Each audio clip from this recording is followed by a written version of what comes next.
What do you think out of all of these years? What is the hardest part of being an artist, specifically for you? What do you hardest part? The hardest part, I would say, is when you say the hardest part, I'd say the most unenjoyable part, okay, for me, is the idea that, once you put the work out, that time between someone looking at it and it leaves your studio and someone's looking at it and what happens to it. How do you feel like you approach an idea? What is your process like in the sense of when you're starting a new series? Is do you have a method, or it's very intuitive, or how I want to break this down for, let's say, people who look. There are a lot of people who look up to you. Yeah, that's really, I wonder how I start too. I usually begin with, I have color that I'm mixing. So I'll mix, recently, pink has been a color that I'm mixing it up.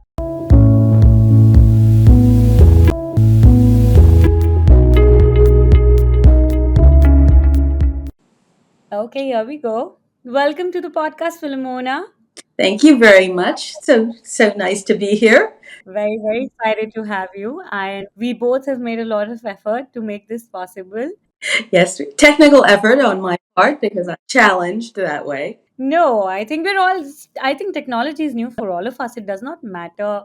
We just have different degree of where we get stuck. And not only technology, aren't we all learning, like students of life? Like, there will always be something that I may not know, you may know better than me, and somebody else would know better than each one of us. So it's a circle, isn't it? That's true. That's true. I just think that, as a painter, I have really been sort of focused just on paint. I do draw also, but my practice is just painting, and the idea of adding technology to it or thinking about it is just so outside of the realm of my thinking that everything that has to do with the computer just feels like overwhelming. It's like, what?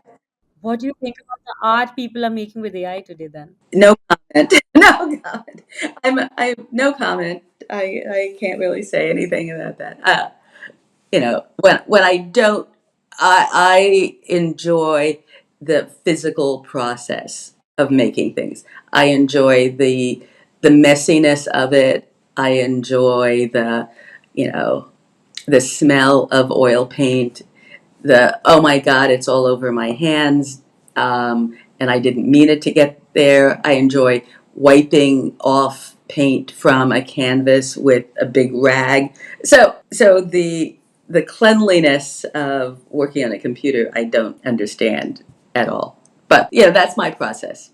I'm sure everyone has a creative process. I started off being digital. I'm still very digitally savvy. Like, I am pretty comfortable, but I get to the where you say physical. Like, even though I love digital and I'm very comfortable and all of the, but just the creative part, like making something with my own hands and having textiles and like fabric and things and getting messy, like that feeling. It's like I want to make art also, because not only because I have something to say, or sometimes I don't have something to say. It's because I want to, like, it's like it grounds me, it gives me connection, it takes me to nature. I like, it's something that I just cannot be without. Right. Yeah, that's how I feel. But I'm sure there are many advantages to the digital, which I should. I have found that I usually use a model, like a real model, for some of the poses. They can't get into all of the poses that I have my figures get into, but I will use. They're complicated, yeah, and they're contortions. They're contortions. So I will use I'll use the top part of a model, and then I'll say, okay, let's just do the top part of you, and then have your legs do this at another time.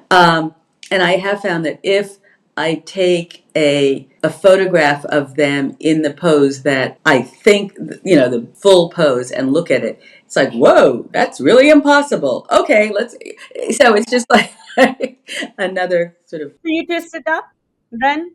No, I don't use it. Then I look at it and think, oh, yeah, I see. That really is impossible. That's not the composition that I want for that body to be in. I really wanted something, and so then I invented. So it's really, I look at the reality, see what the reality would look like, and then I change it.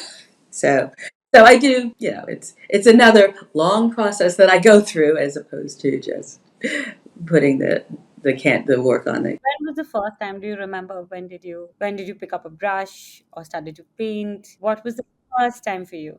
The first time was when I was in junior high school, and I was really fortunate enough to go to a school where they had a special art program, and it was the art. It was special because they had artists teaching, and it was like one person teaching. She was a painter, Joan Thorne, and she's a friend, which is incredible. And so it was really showing, it was a music, art, and a science. There are three accelerated components in the school. And what happened, they were all artists were teaching art, scientists were teaching the science section, and musicians were teaching the music part. And so it was, they presented their discipline in a very different way than it wasn't busy work. It wasn't something, here, play a pretty song. It was really about the practice, the discipline of the art that you were doing, or the science you were doing, or the music you were doing. So you learned about actually making it, but you also learned history. You learned about criticism. You learned about decisions that you're going to make. And but in a very it was junior high school, so it was not elevated way, but it was just a very like if you're going to make if you what's the first thing you'd like to do on this canvas, like maybe you'd like to draw something, what's the idea, but so that was very exciting to me because it made as an adolescent you have no control over anything. Your body is changing, the world around you is like, get away. And this was the time when, what? I'm in control? I can do what a wonderful feeling. What a wonderful feeling of power to have when you feel so powerless in everything else in your life. So that was when I started, and I just went, oh, this is it. I also had personal things. Did you feel you were good at it? Beg your pardon? Did you feel you were good at it? You know what? It's interesting because, people will say, "Oh, then they must have thought you were really talented." I guess that wasn't the focus. It was like, this is a job that you're doing. This is something to pursue, and yeah, I guess, of course you want to be good at it, but you don't think that oh, I'm an artist, da da da. Yeah, you're just thinking, oh, I'd like to be good at this painting. Like, you go from piece to piece to piece. It's not. I'm going to be an artist when I grow up. It was nothing. No, no. Yeah, it was just like, oh, Did you even know an artist, like being like a possibility of what it means to be an artist, or even just getting paid? We all have livelihoods, like bills to pay, and you know, so just thinking like you could paint and get paid. Like, was that something that you knew was possible? No, it wasn't possible. I mean, my family was not in the arts at all. My mother worked as a domestic, and my father was a chauffeur. And so the the idea of course, it was important. Like, how are you? I mean, they didn't present it to me in junior high school, of course, but growing up, like after in high school, it was, well, because I went on to a specialized art high school. What's the job? And they thought, teaching. You teach art. That would be the thing. And because I had such wonderful art teachers along the way, that didn't seem, and they weren't just art teachers, they were practicing artists who were teaching. They were artists teaching other people to be artists, and then, so it was naturally assumed, oh, then you would get a job teaching. That was, So you thought, okay, this could, like, you could become a teacher. I could pay my rent by teaching. That was, and teaching art. It was a profession that was wonderful. Yeah, I loved all of my teachers. And all of the students were super happy. So it seemed like, okay, well, that's fine. It wasn't. And of course, I would go to museums and galleries because the teachers would have shows, or they so I'd go and see them. I wasn't specifically focused on, oh, how much is that painting that they're selling, and how much are they, the business part of it, or the actual.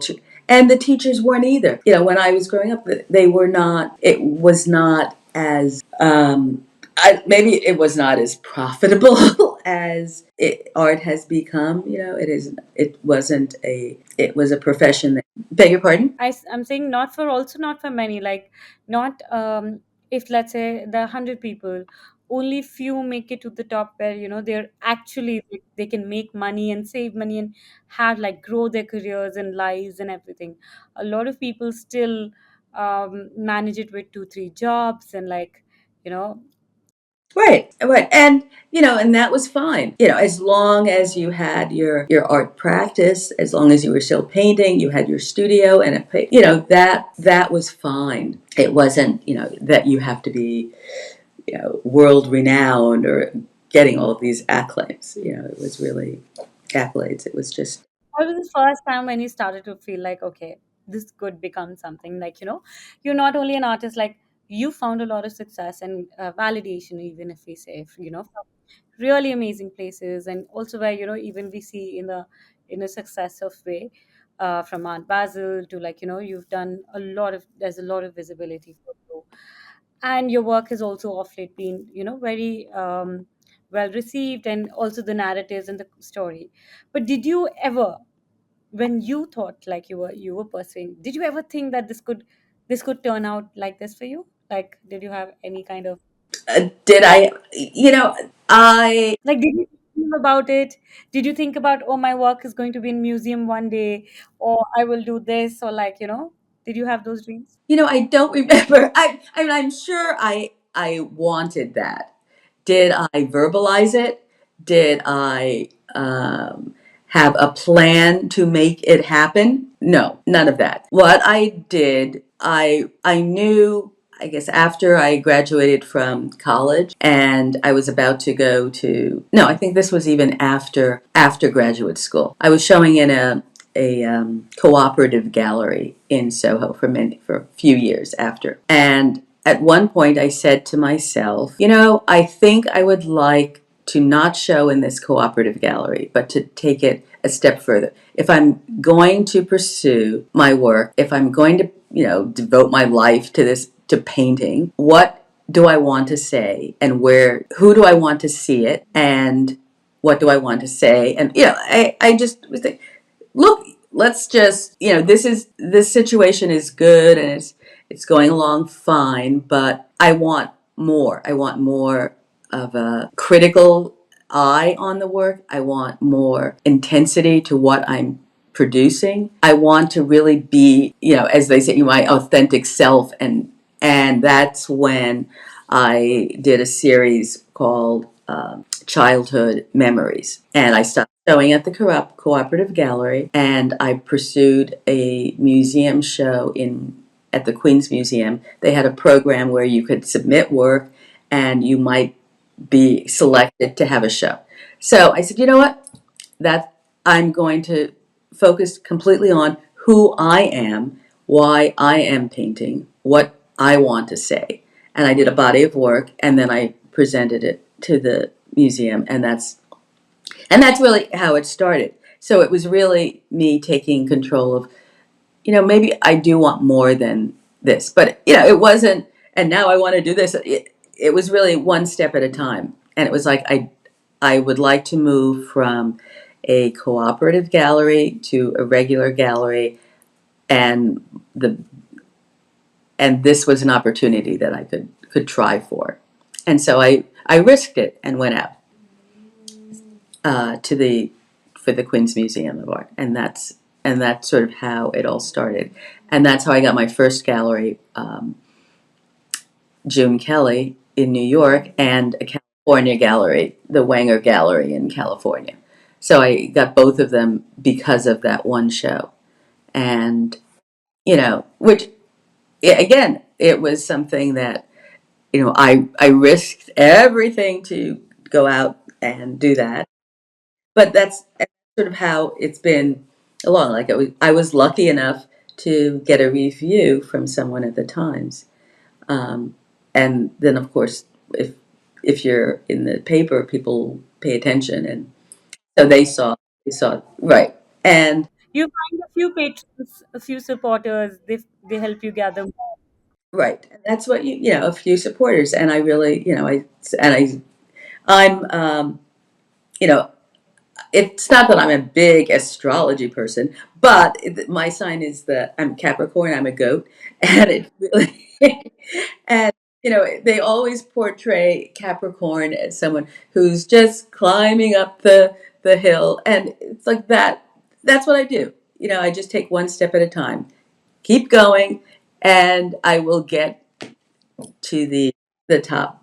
And along the way, all these great things I'm going to meet and see and will happen, and I will take all of that in as I keep going up the hill. That it's not, you know, we always talk about, art. It's not a race to get to any place.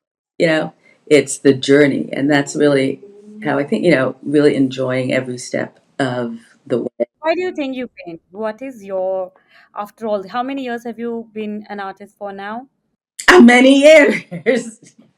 Many years. I mean, I'm not, yeah, I won't count junior high school even, but a few decades. Let's say a few decades. Right. I mean, you know what? I really forget how many, like, oh my God, I look and think I've been painting since, yeah, well, let's say seriously, since I left high school, like since 69 when I got out of high school. That's a long, but I was painting all through high school also. But the point is, I was picking up a brush and putting paint on a canvas since I was in middle school and thinking about the idea of, painting and drawing and color all of that time. So that's a long time. And still, it's very funny because still every time it feels like the first time. I mean, it's that kind of, that kind of joy comes back to me. And that is what I'm so grateful for, that I can still feel excited and joyful about, it's I wonder what's going to happen. That's the feeling I get. I wonder what, and I really should, at some point, I should know, like, well, if I put that color next to that color, this is going to happen. But there's still that kind of mystery involved, which that's what I love. That's what. But after all of these years of, painting and decades of painting, and let's say if you're also finding that joy, but sometimes we say, okay, as artists, like when we're painting something, we're creating something, we're telling our truth, our stories, and whatever we have to say. Now I am looking forward to hearing this from you, because I've only been painting for, let's say, a decade. Like, seriously, not like sense of, like, I've always enjoyed creating, and I think most of us as artists, it's the child in us who's held us for before the profession. But I want to hear from you after all of these years. You've told so many stories, shared so many of your own truth, and what really what really pushes you out of bed today, brings you to your studio, and even feel like, okay, this sense of sharing more and creating more. Well, because a lot of my work is sort of semi autobiographical, and my take on, you know, how the world is and how an adolescent might be reacting to it. So, of course, every day it's changing, hopefully for the good. But the thing is, every day it's changing. So every day there is something new to explore in terms of how would I represent that? Like visually, how would I represent that? In my own personal life, my child, who was who's now a transgender adult, there was a whole transition from one gender, so that has influenced sort of how I hold my figures.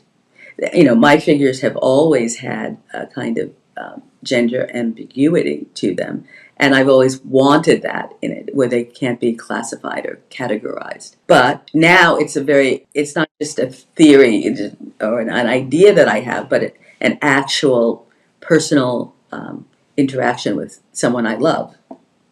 So, every day, so as I say, every day there is something that is happening in the world or personal. Oh, you're fluttering. Oh, I can hear you. You're just blurry. Yeah, I can hear you. It's just your face is pixelated. Anyway, so that's basically why I get out why I get out of bed every day, and and as I said, it's really about. I was saying, did you? I was. You were trying to complete something. Yeah, I didn't. What did you just say? Okay, that's better. Now I can see. I was asking you a question, but I thought you were saying something. You were completing. Okay, let me ask you. What do you think out of all of these years? What is the hardest part of being an artist, specifically for you? What do you hardest part? Oh, that's a very difficult question. What is the hardest part? The hardest part, I would say, is, or, when you say the hardest part, I say the most unenjoyable part, okay, for me is the idea that, once you put the work out, that time between someone looking at it and it leaves your studio and someone's looking at it and what happens to it. It's sort of like, when your child goes off to school for the first time, you don't know how their people are going to respond to them. Like if they're going to embrace them and love them as much as you have loved them having them at home. If what that iffy that part of iffy, like will they like it, will they understand it, and that I find the hardest part. There is another difficult part in terms of the making the living part and finding a gallery part and all of those things. But those, in a way, they're not emotional. The emotional part is if someone likes it is for me the hardest part. And it's not even if it sells; it's just if they understand it, right? But also, don't you think it could also be sometimes when as artists like you, I remember watching one of your videos and you spoke about vulnerability and putting yourself, and you also shared how you owned your identity, your story, how you grew up, where you came from, and the whole story that we can definitely go into now. And when we put ourselves, I remember, so when my mom passed away, I did a series on her first death anniversary, and I decided to show it in the same city, in the small town that I've been born in. And I had this because in the city that I live, it's a small city. It's not an art center. It's like it's not. So people are not very accustomed to what art is, and so I had that kind of. I knew that is one of the that was one of those things, and I did. It did bother me at some point. I was conscious that how it would be taken, because I wasn't showing to an audience who was nuanced in the sense of who had context, and they were art goers and things like that, but I wanted to show that work just where it was and where my mom has been. So I was not afraid of the judgment, but I was afraid in the sense of how personal it was to me. It took me a really long time.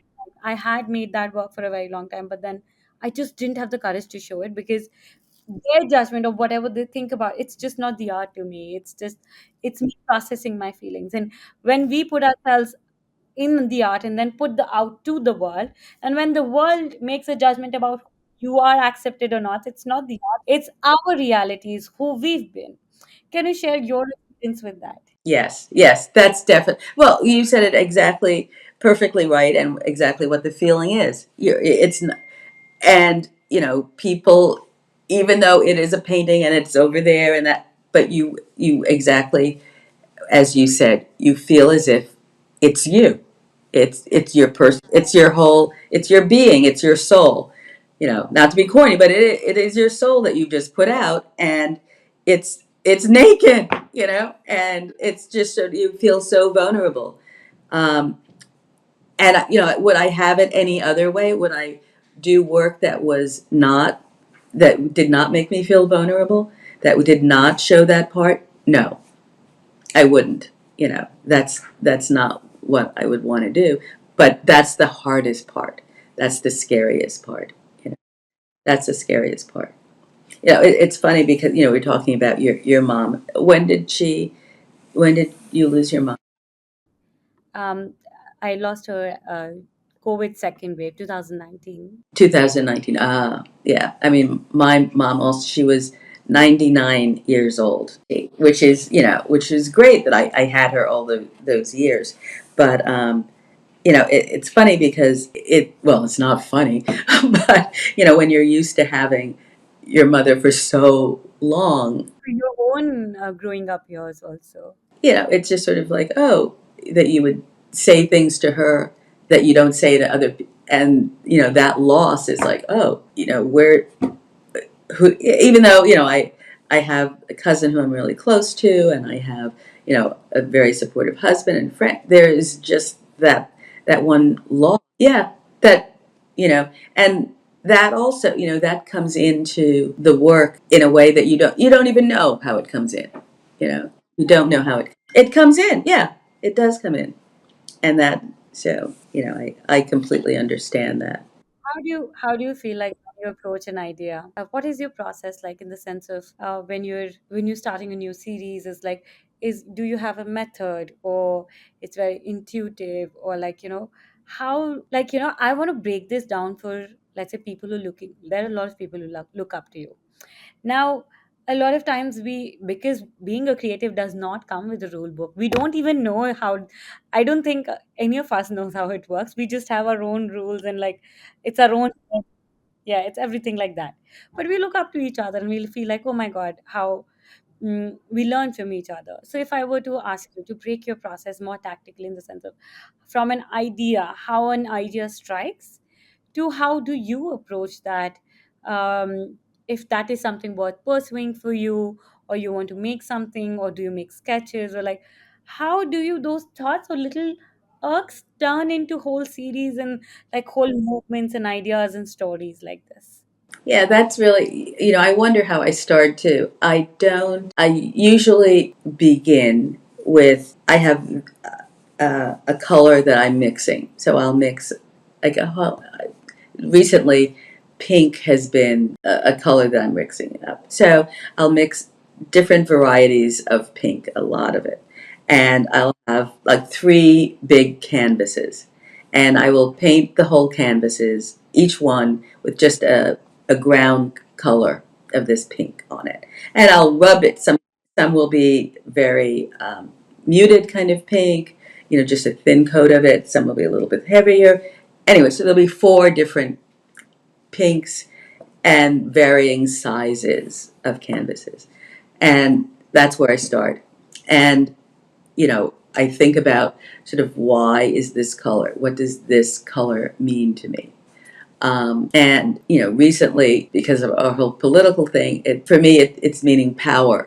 Like female power. That's how I see it. Is this pink of power? And also, it's While you do all of these things, once you're starting out, do you also write often? Do you write your thoughts?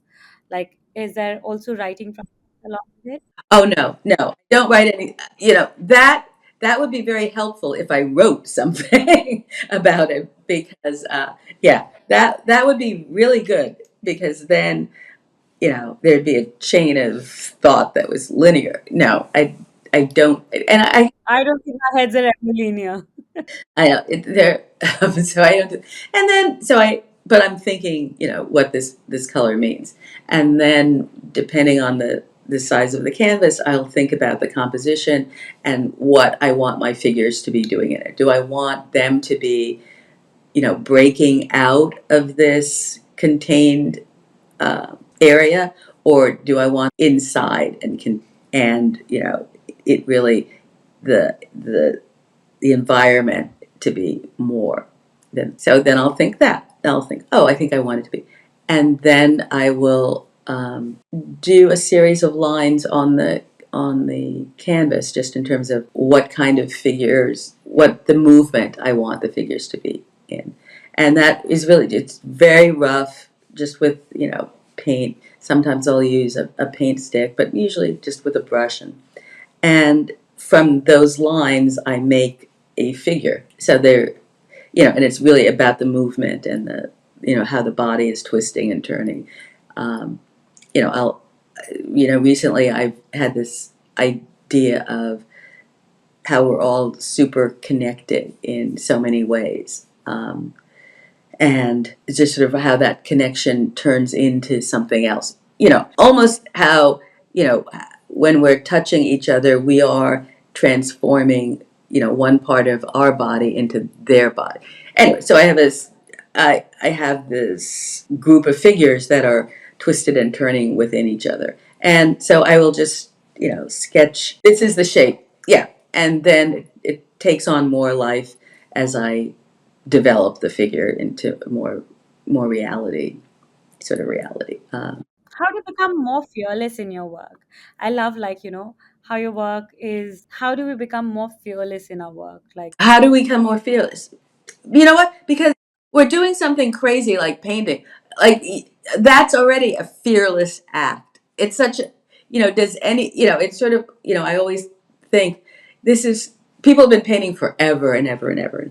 And yet, does it, is it really, does it help anybody? But yes, it does. It does help people because it's so important in terms of culture that all people have a kind of have images that they can relate to, that we're writing down many different kinds of story, not just one kind of story. So it is important. And so you must be fearless because you're doing something that is so, I don't know, like, again, like nobody wants you to be doing it. If the higher powers, if control people, they would say no, stop. They would do away with art, right?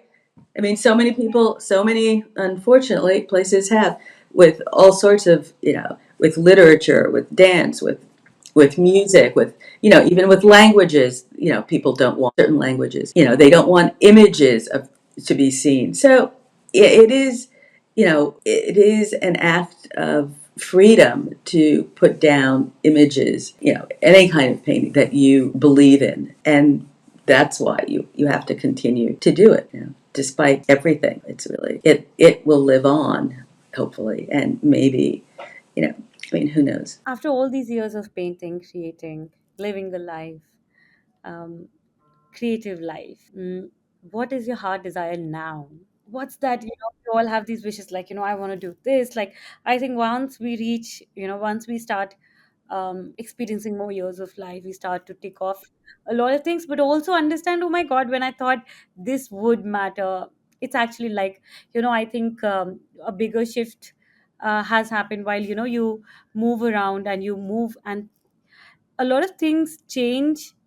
Um, with experiences, and I think as we experience life, like, let's say for me, when I lost my mom, I think I have had so many, many, many more births in these just few years. Like, a lot of things that I thought mattered before, um, now it's just completely different. And um, I think I've seen, like, as we grow, and it's not, I'm saying, just in the sense of years of age, but as our experiences, those things start to redefine us. What, at this point, weighing all of those experiences that you've had, truly you feel like, oh, I'm looking forward for this, I want more of that, or I want to do that? No, that's good. I was really, well. One thing that I do is, something will happen, and then people will say, "Oh, are you really excited about that?" And I'll say, "Oh, yes, that's nice, and we'll see how." Oh, but aren't you getting so excited? And I'll say, "No, I don't get excited until I'm in the actual thing." I had this show at um, a museum in France, and they were like, "Oh, aren't you excited?" And I was like, "Oh, well, it'll be nice. I don't know who's going to come. I don't know people in the Brittany area. I don't, who knows what will happen." But the ability to not anticipate what it's going to be has made me enjoy every moment of whatever the thing is that's happening. So, in terms of what do I want next to happen, I can't like that was incredible. That was wonderful, and I was like so happy and surprised by it. That's what I like. I like being surprised. I'm very happy with the galleries that represent me, and things that they do for me is exciting. if I would say, what do I want the future to be? I want to be able to appreciate every little thing that happens that's a surprise for me, and to truly appreciate it. That I don't, what I'd love to be in the Whitney Biennial. I'd love to be in the Venice Biennial. I'd love to, I have no control of that, really. All I have, only as I was in junior, I have control over one thing, and that's the painting in front of me, the canvas that I'm about. Right? That's what, so, and what happens, I have been very fortunate, I think, that I've been able to paint all these years, and it's still, and I love it still so much, that, people have, oh, I don't like that, or, have I gotten praise all the time? No. But I keep going, I mean, so I think that, and that's what I tell, my students. I had told them, don't worry about the outside world so much, like what, because you'll always have people that don't like what you do for whatever reason, which really has nothing to do with why you're doing it. So you must continue to, believe in yourself and why you're producing work and why you want to work, and just, and the whole like the baseball, paint and they will find you and then they will love you. I don't know, that's sort of what I think is the case, and of course there are many ways of doing, of becoming, of being a successful artist, right? This is my one little way of doing that feels right to me, that I can live with and be happy with. And I had a family also that was very important to me. I didn't not have children because I thought it would interfere with the career. That was a really important part of what I want in my life. Beg your pardon? Did you ever think, like a lot of people, even today, they say, like, specifically for women, I think it's, Mostly for women, they think that. if they have children or if they start a family, it would take away the time, the attention, and they will have to compromise on their career. Did you ever feel that way? No, I never thought that way, because it was something that added to my creativity, that added to my capacity to love something even more. Why would I deny myself more? I don't know. I never thought that way. And true, it did. Raising kids takes time, and it does take time away from the studio. But I found that when I was in the studio, I was much more focused because I only had this amount of time to do what I did. So I never ever regretted. I think being a mother could also make you more vulnerable, like more daring sometimes. Like you also said, like your experience as a mother has also impacted your storytelling. It's added an experience of your life, and you're processing that experience and sharing it further with the world. Right. Correct. You know, that's exactly. And has it all been, oh, rosy? No, it not at all. But I loved every minute of it. Maybe not when it's exactly happening, but it's still, it's a part of who you are, and it's a part of my story. Let me ask one question. Out of all these years that you've been an artist, okay, been an artist, been a woman, a mother, a wife, I think as women we play so many important roles. What do you think, for you as an artist also, keeping that in the center and you playing other roles, what were the most difficult years all of these years, that if you were to look back today and feel like these few years or whatever these stages of life as an artist were the most difficult for me? Um, the most difficult as an artist or as a person? As an artist, or you trying to juggle like, To juggle the whole thing. I guess the most difficult times were probably when the most. I'm trying to think. What were the most? I would say the most difficult times emotionally for me was when I was trying to have children and still be an artist. So I went through many miscarriages. So that became difficult because one, I could not. I wanted to get involved. I wanted to teach more in this university, but I couldn't because I was really trying to get pregnant, and I couldn't, and I kept having miscarriages. So that meant I could not be around any certain chemicals, and it was, it was stressful and emotionally stressful. So I didn't have the capacity to give to a student when I was feeling so depleted. Um, so that was, I would say, that was the most depressing time. Depressing, but difficult. And then it was hard to work because to do my painting, because I was also feeling very just sad, So there was nothing. I was still painting and trying to work, but I would say that was the most difficult because nothing was coming. Nothing. The thing that I wanted most at that moment was to have a child, and it was just like, tragedy after tragedy after tragedy in doing that. So that was difficult. In terms of my career, I think, you know, when I, let's say, I wanted to be in a specific show and I didn't get into that show and felt that it was a total rejection of everything that who I was and the work and everything. So that was, but looking back, I can't even say that was a crucial show for me. Looking now, moment, it was devastating. It was devastating. But at the moment, now it wasn't. So, I think, but you're right. It is about juggling, and like, you have your career, you have your family, you have all these things, and you're moving them around. But that kind of juggling, it keeps you moving. It keeps you alert, right? It keeps you really alert and like, oh, gotta catch that one. Whoops, that was it. May it. I think it brings a kind of, an activity and vitalness to your life, to like constantly go, like you're, and for me, and yeah, I mean, not on edge. I'm just sort of, oh, what's going to happen next, and watching, my children grow, and who are they going to become? Like, you just don't know, that whole process of.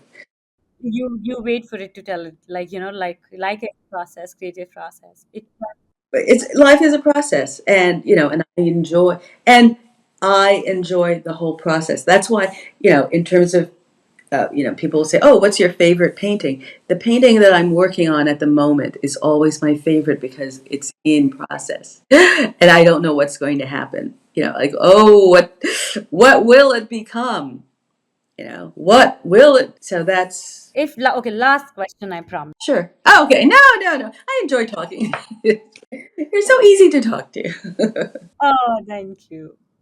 My last question would be, now where you are, I think it has something to do that we were just speaking to. Now where you are, like you said, in that moment, sometimes we feel like, specifically, I'll elaborate on this a little bit. As women, we're always put into these frames and stereotypes. Let's say I'm 32 years old, not married, don't have children. I'm okay with where I am professionally, but could I do better? Do I want better?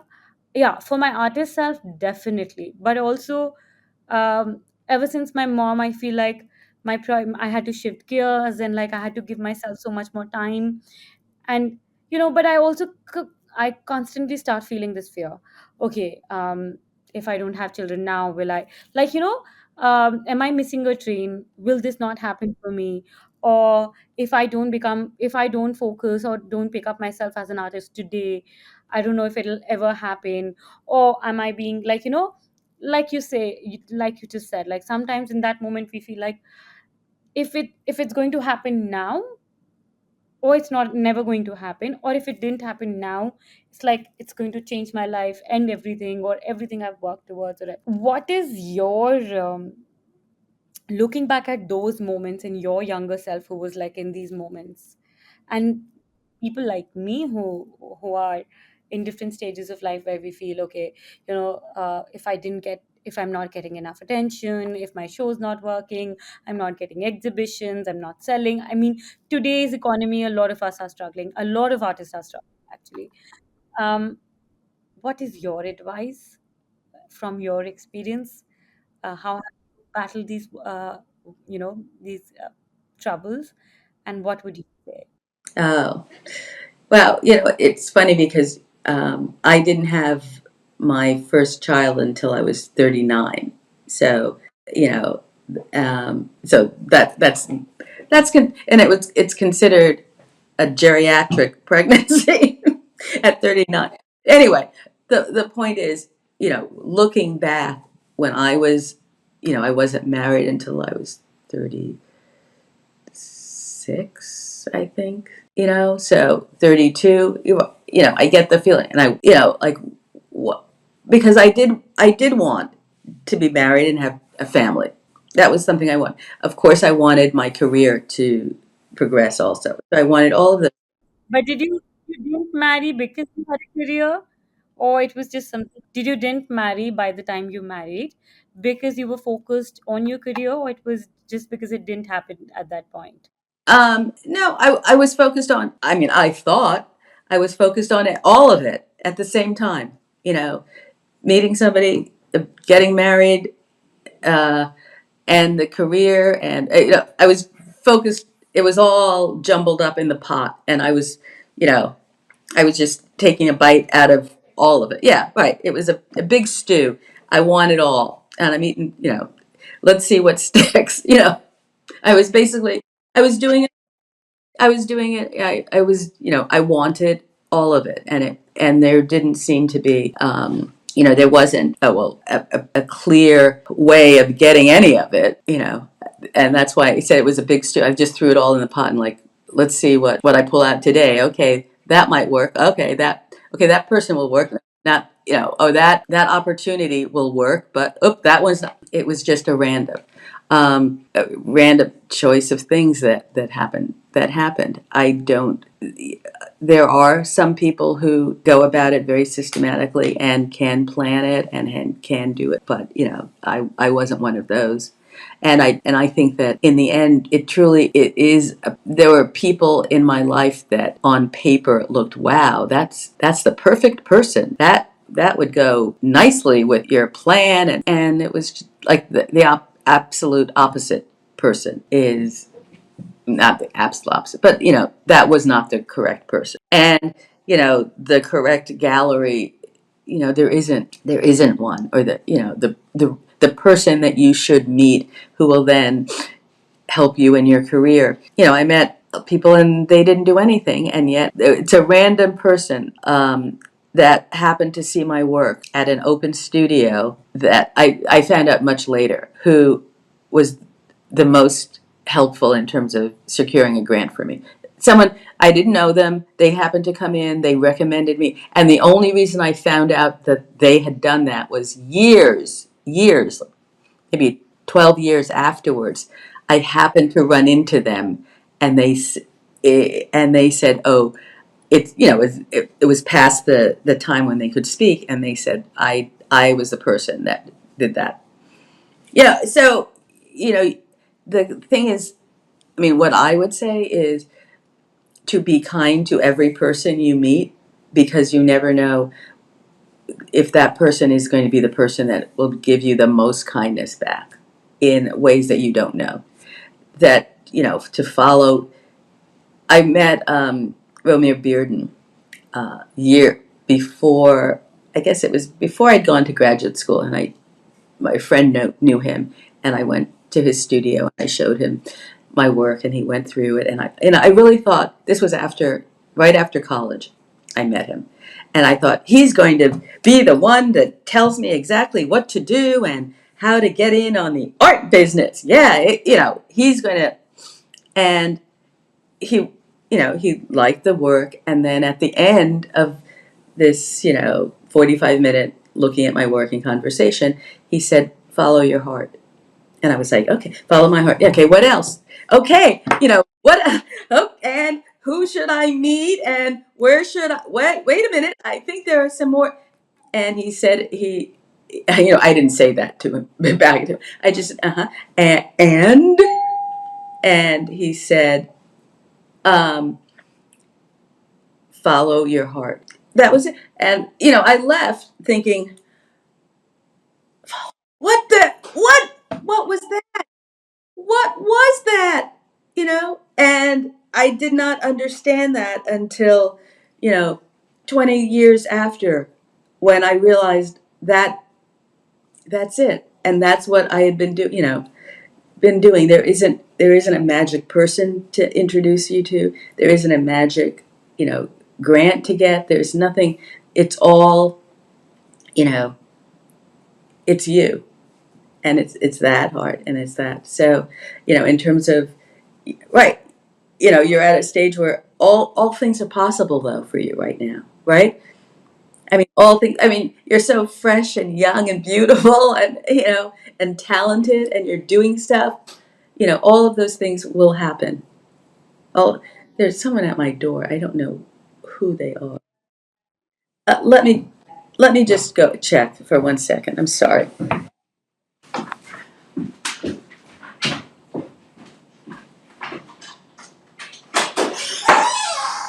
Hello. Okay, I have no idea who that was, but I thought maybe they left something at the door, but they didn't leave a sign, so I don't know. I love those advices. I follow your heart. I think we're going to write that in bold. I mean, it was it's so simplistic, and yet it's so, that's it, because you know what? Once when you know that you're following what you believe in, truly, in who you are and the soul of yourself, it's like, okay, that's me. You feel good, like whatever happens, happens.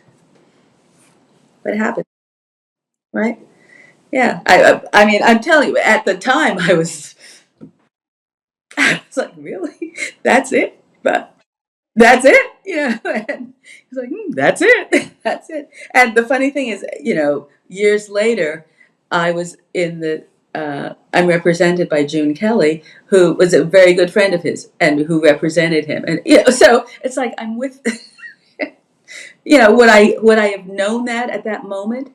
Or did he say, and, everything that happened before, from that time to I got into the gallery was really crucial to the development of my work and of me as a person, because it's the person that creates the work. Absolutely. My goodness, this was such a good chat, Philomena. Thank you so much. I I could talk for a few more hours. Absolutely. But we're way beyond. We've spoken for an hour already. For everyone who's tuned in so far, I mean, thank you so much. Thank you so much for sharing your heart. Thank you, and if you're here, please drop by. All right, if you can visit. I will absolutely. I'm coming this year, and I will definitely. I'd love to meet you. Oh, really? Oh, great, great, good. Okay, well, you know where I am. Yes, I have your number. I have you, and I will keeping pinging you back again. But one more thing for everyone who's listening. How is there anything how we can follow you? How can our listeners find you, support you, follow you if there's a project that you want to share with us? Well, let's see. I do have a show that's up now. It's a group show in San Francisco at the Jenkins Johnson Gallery, if anybody's out in California.